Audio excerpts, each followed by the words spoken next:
Hello, everybody. This is Gerald Salenti, and it's Wednesday, November 8th, 2023. And we have with us the man of America that I would love to see as President of the United States. A man with a heart, a soul, knowledge, caring, and kindness. Someone that knows the Constitution, the Bill of Rights, the Declaration of Independence, that I'll put anyone up against him. Nobody knows it better than him, Judge Andrew Napolitano. Judge, thanks for being here. And as I said, with all my heart, and I know this business upside down, inside out, the campaign business. That's how I began my career, running major political campaigns in Westchester County back in the 70s. Westchester is the richest county in America. And I was the assistant to the secretary of the New York State Senate, designed and instructed a course called American Politics and Campaign Technology, basically how to run political campaigns. And I taught it at St. John's University.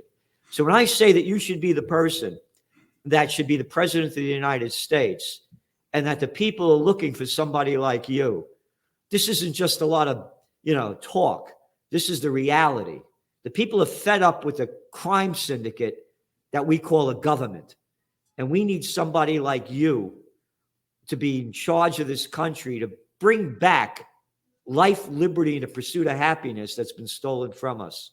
So thanks for being here, Judge. Well, thank you for your kind words, Gerald. And it's always a pleasure to be with you every Wednesday. Yeah, but I'm serious about this. We need you because this country's finished without someone like you running it. And there's nobody else. There's nobody in the limelight that is going to take us in the direction that we need to go. And as you well know, I was a huge supporter of RFK Jr. because I believe that he was pro-peace and anti-war. He was at the time you and I communicated with him. He was the champion of pro-peace and anti-war. And then after the Hamas attacked Israel, he did a 180. He now supports the genocide that the Israeli military is perpetrating on the Palestinian people in Gaza. Yeah.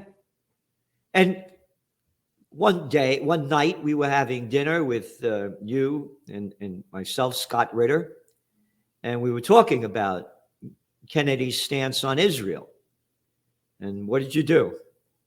I texted him and told him we were talking about it, didn't expect anything, and I got a long defensive reply. You and Gerald have to leave me alone. Everybody around me is telling me I'm wrong on Israel. I know I'm right on Israel. My family has a history with Israel, blah, blah, blah, blah, blah. But Bobby, I love you, but this is a deal breaker.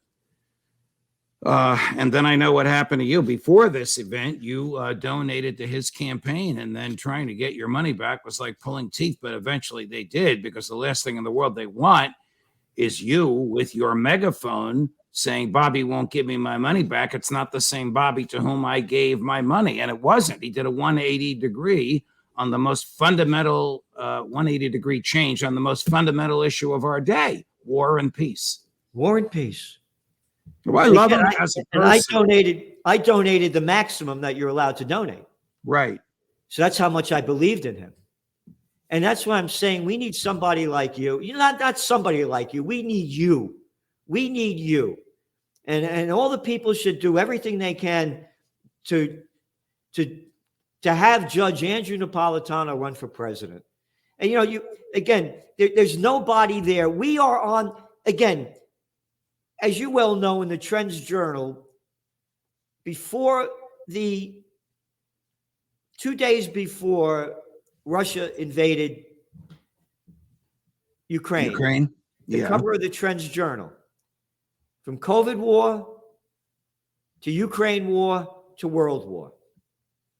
People forgot about the Ukraine war. That's over now. World War III has begun. World War III has begun. It has now escalated into the Middle East. The people have absolutely no idea of the facts. In talking about Israel, I talk to people. Do you know about the Judicial Reform Act? Duh. You know about the 39 weeks of protests where hundreds of thousands of people were taking to the streets week after week after week after week in Israel? Duh. And I said, when all else fails, they take you to war. And now the information's out there that Netanyahu knew, the government knew that this attack was going to happen. It's all in your Trends Journal, not our facts, the facts that are being reported. Is that being reported in the Israeli press? Haaretz reported some of it, yes. And this is from the intelligence sources. And the United States had warned them, Egypt had warned them, and Netanyahu threw one of the generals out and said, well, I don't want to get out of here. They wanted this to happen because the people couldn't stand Netanyahu. The same thing happened with little Georgie Bush. People forget the dot-com bust, America in a deep recession. They couldn't stand Bush. And then 9/11 happens. Well, same thing with FDR and Pearl Harbor. But this Netanyahu thing is very serious. He'll end up in jail when this war is over. So he has an incentive not to end the war. That's he right. told ABC News just yesterday that he expected that Israel will be responsible for security in Gaza, meaning Isn't that nice? they will post prison guards in the concentration camp. Yeah. Because the longer he can extend this, the longer he stays in office. But once it's over and they have their investigation, and one thing about the Israeli government, they investigate everything. They have their investigation. All fingers will point at him. He will lose not only his job, but his liberty. Yeah. But this guy is a maniac. He's the longest serving prime minister in Israel, in and out, up and down, keeps coming back. He will do anything to remain in power. I'm sorry to say I agree with you. I say sorry because that anything includes the destruction of innocent human life, which happens as we speak, including the lives of Israelis. Yeah. And again, the cover of our magazine this week is Crusades 2000. That's all this is. So whose side is your God on? This is the Crusades. And again, people have no idea. This is the cover, Judge of the. This was back in 2006. We wrote this in the Trends Journal. And we talked about, again, people have no idea about this. Regardless of what England's reasons or intentions, self-serving or otherwise, Crusades 2000 was set in motion by the 1917 Balfour Declaration that laid the foundation for Israel. Quote, His Majesty's government views with favor the establishment in Palestine of a national home for the Jewish people and will use their best endeavors to facilitate the achievement of this objective. His Majesty, some bastard from a crime syndicate called the nobility in England, saying what they should be doing in Palestine? Well, the world accepts that nonsense, just like the world accepted Harry Truman's declaration that Palestine was now Israel. Yeah.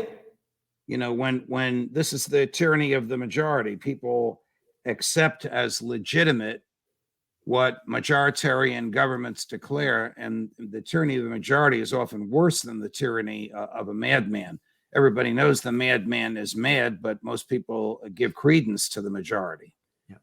And we have the madmen in charge in a country near you. Look at the little freaks. And by the way, your article that's coming out tomorrow, this is what everybody should read. And you find more, by the way, you go to the judge's channel and you got to see the people that he's putting on there day after day, week after week, month after month, year after year. Judging Freedom. Go to this channel, and the article that you have coming out tomorrow, Unconstitutional Killings. Yep. Unconstitutional killings. And you were talking about madmen. And they are the leaders of our country, and you name them. I'm talking about George W. Bush and Barack Obama and Donald Trump and Joe Biden. Trump the least, Bush the worst, but now Biden dragging out. I point out the people he killed with drones and crowed about it. but now dragging us into two wars, neither of which has been declared by Congress. They have a real albatross on their hands with Ukraine, Gerald.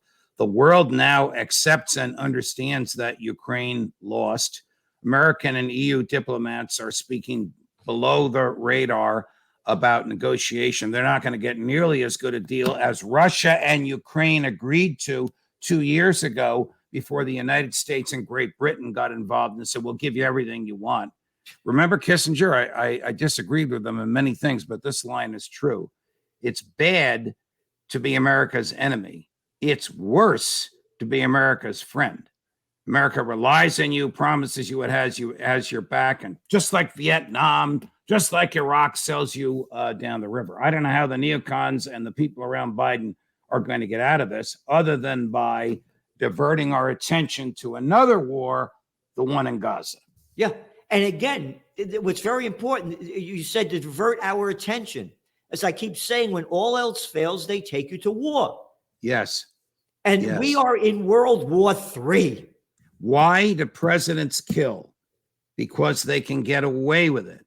And why do they get away with it? Because there is a pattern of presidential killing.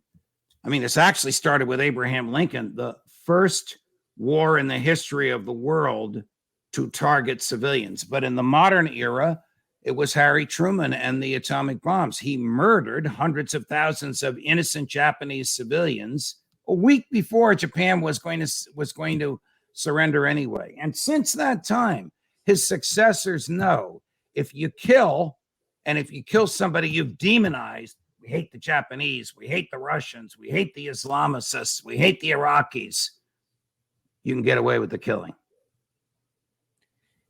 This article you have, by the way, you mentioned about Obama and Bush and Biden and Trump, but you left one out. A murderer of the first degree, Bill Clinton.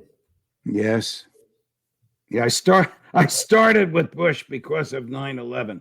Obviously, you can go back to all presidents after Harry Truman engaged in some sort of presidential killing without due process and without a declaration of war. Even Eisenhower, even Reagan.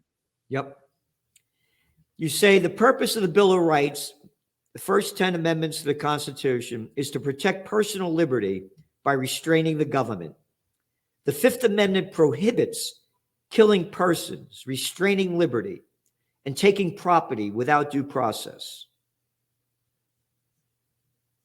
In a country at war, lawfully and constitutionally declared by Congress, obviously the president can use U.S. military to kill the military of the opposing country. And if an attack on the U.S. is imminent, the president can strike the first blow against the military of the entity whose attack is just about to occur.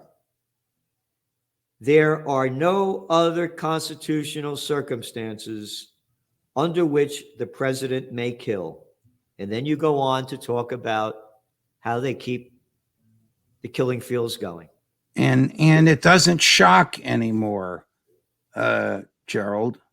The world was shocked by Hiroshima and Nagasaki, but Americans who had just been spoon-fed bitter hatred for all things Japanese for 4 years were not shocked. The world was not shocked when Barack Obama evaporated an American never charged with a crime sitting in a cafe in Yemen. The world was not shocked when George Bush caused 1 million deaths and borrowed and spent $3 trillion in the fruitless, useless invasions of Iraq and Afghanistan. Nobody was shocked when Trump boasted about using a drone to kill a Iranian general peaceably on his way to lunch in Iraq with some friends of his. And now, why isn't anybody saying, well, why are we fighting Russia? Why are we using a corrupt, Nazi-run vassal state to fight Russia? Why are we giving them $100 billion? There was no reason for that. That argument falls on deaf ears because the pro-war party wants more war. How does Lindsey Graham explain this mess? that he and his neocon buddies got us into. Yeah. Again, the American way. No peace, only war. You got this little boy Blinken, by the way. He came out today, no ceasefire. You know, Blinken's tour of the Middle East over the weekend was a dismal, humiliating public failure. Netanyahu, a monster and a killer, refuted Blinken, refused to appear with him at a press conference. The King of Jordan wouldn't be seen with him in public. The only person that I took pictures with was Abu Abbas, the head of the Palestine Authority. And Blinken's not doing anything for the Palestinian people. How can the same government, Biden's government, say we're in favor of a two-state solution when the Israelis are using guns that we gave them, not sold them, gave them, to slaughter innocent Palestinians? How can Biden speak out of both sides of his mouth like that? How can Blinken speak out of both sides of his mouth like that? Is that what the American people have elected a government to do? Why? Because of domestic politics. That's the reason why. Yep. Israel has nothing to do with American national security. It's domestic politics, period. Yep. They want money. They want money. Look at all the money that Trump got from that guy. Forgot his name. Sheldon. What was his name? Oh, Adelson. Yeah. And then Trump is the one that said you could move your capital from Tel Aviv to Jerusalem. Well, it's about money. He did that to insult the other religions. Yep. Jerusalem is a city of Jews, Catholics, and Muslims. To claim that it is the capital of Israel is an insult to Muslims and Christians. Yep. Muslims and Christians don't count because you talk. This guy Blinken, when he went over the first time to Israel, he says, this is his words to Netanyahu, the murderer Netanyahu.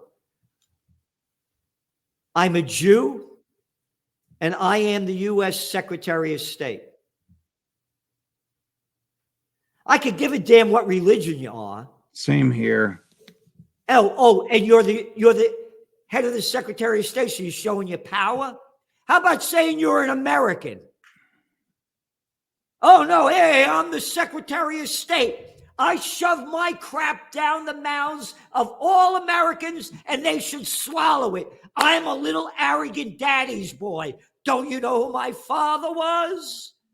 So, Gerald, this is even worse than you are describing it, because we have a president who is essentially incapable of processing thoughts in his brain and coming to decisions in behalf of the American public. So for all practical purposes, Anthony Blinken is the president of the United States for foreign policy purposes. Yep. He doesn't go to Joe for guidance. He goes to Joe to tell him what he's already decided to do.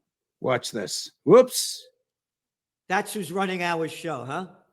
As you said, he's not. This is the Obama administration. We said it when he got elected. Oh, you forgot another arrogant, murderous Victoria Nuland. Oh, they've either silenced her or she's eating her own crow. I haven't heard her complaining or boasting at all now that her vassal state that she said would be a battering ram to drive, I'm paraphrasing, Vladimir Putin out of office has failed. Yep. General Zaluzhny, the commander of the military, told The Economist magazine the war is at a stalemate. President Zelensky exploded and condemned him. And then the next day, a birthday present exploded and killed General Zaluzhny's chief of staff, himself a general. Yep. In his home in Kyiv. I didn't know that. Wow. And it did not come from Moscow. Again, you're looking at Ukraine with the European Union called the most corrupt country in Europe, and 89% of Ukrainian people in the latest poll said the war was number one, corruption number two. 89% complaining about the corruption in Ukraine. It's a murderous country, and again, we had forecast from the very beginning and we're not the only ones, but as McGregor and Scott Ritter, that there was no way possible that Ukraine was going to beat Russia. We said it, and then with the whole counteroffensive, we made fun of it. We said, again, the big lie, Russia will lose. That's way back, the Trends Journal. And then the other one, don't count on the counteroffensive. And now nobody even talks about that. We made fun of the counteroffensive. Yep. Now, of course, everybody knows it got nowhere. But Gerald, it cost 50,000 Ukrainian lives. They have wiped out almost an entire generation of young men. Yep. In that country. Yep. That will have a socioeconomic negative effect for years. Population, people to work, people to rebuild it. Oh, rebuild it. The Federal Reserve will borrow money from the Chinese, give it to American banks who will loan it to Wall Street, who will give it to the builders, and the Federal Reserve will print more cash to pay the interest on the money that it borrowed from the Chinese. And Ukraine will be happy, and Wall Street will be happy, and the construction companies will be happy, and the dead will be buried. And then this will happen again. And this is what you just said. Nobody says it like you, and that's why you should be president of the United States. And I'm serious about this. We have to do something. Well, when you say it's dangerous, because when you say you're serious, you're like a dog in a meat truck. You don't stop. No, it's you. We need you. We need you, and you know it better than anybody else. And we are at a critical time of life right now. If we don't stop, World War III's begun. Yeah, it's begun, and again, it's going to end in nuclear annihilation. Did you ever hear of the Samson option? Well, the Samson option, I guess, is to pull the temple down with you. That's right. That they say that if Israel goes down, they're going to nuke.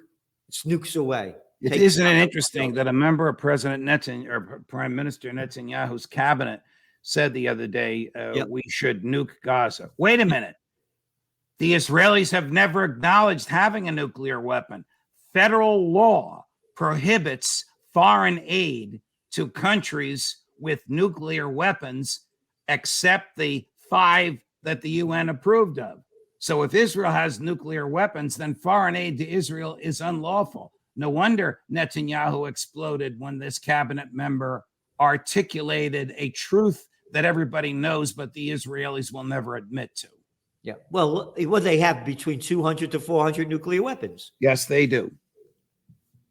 So this is serious. The COVID war, the Ukraine war, and now the Israel war. The life changed since 2020, and it's going down quick. Yes. Judge, thank you for being here, and please consider running for president of the United States.